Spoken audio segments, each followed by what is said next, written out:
একদম রেডি হয়ে বসেন, ঠিক আছে? একদম স্কিপ করবেন না। স্কিপ করলে আজকে আপনাদের এই চোখের সামনে থেকে এত সুন্দর একটা প্রোডাক্ট একদম হাতছাড়া হয়ে যাবে। আমি যে কেন বলি আপনাদেরকে যে স্কিপ করবেন না, আচ্ছা আমি কি আপনাদের খারাপ চাই বলুন তো? আপনারা কি আমার শত্রু? আমি কি আপনাদেরকে চিনি?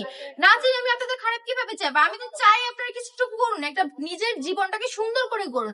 সেই জন্য তো আপনাদেরকে বারবার বলি, বারবার এক কথা বলি যে কিছু একটা করে ফেলুন, কিছু একটা করে ফেলুন। আমাদের এখান থেকে ড্রেস কিনে একটা বিজনেস শুরু করে ফেলুন। চাকরির পিছনে তো অনেক ঘুরেছেন, আচ্ছা আশানুরূপ ফলাফল কি আপনারা পেয়েছেন? যদি পেয়ে থাকেন তাহলে তো আলহামদুলিল্লাহ, ভালো জব করেন, সমস্যা নেই। কিন্তু যদি না পেয়ে থাকেন, একদমই আপনার যদি মনটা হতাশ হয়ে থাকে যে আপনি কিছু করতে পারছেন না জীবনে, সেই ক্ষেত্রে কিন্তু আমি বারবার বলি যে বসে না থেকে বিজনেস শুরু করুন। এই যে ড্রেসগুলো দেখতে পাচ্ছেন, অনলি কিন্তু মাত্র 450 টাকা পেয়ে যাচ্ছেন, ঠিক আছে? 450 টাকা এত সুন্দর ড্রেস আমাদের এখান থেকে কিনে আপনি সুন্দর একটু বেশি প্রফিট রেখে 100-200 টাকা প্রফিট রেখে সেল করতে পারেন, ঠিক আছে? সেক্ষেত্রে আপনাদেরকে কি করতে হবে? আমাদের এখান থেকে সুন্দর সুন্দর ড্রেসগুলো অর্ডার করে ফেলতে হবে। আর যারা শোরুমে চলে এসেছে, আসতে এসে সরাসরি শোরুম থেকে এসে ড্রেস কিনে নিতে চাইছেন, তারা কিন্তু চলে আসবেন মান্টি বাজার 2.5 নারায়ণগঞ্জ আইফিসি ব্যাংকের দ্বিতীয় তলায়। সবাই ভালো থাকবে।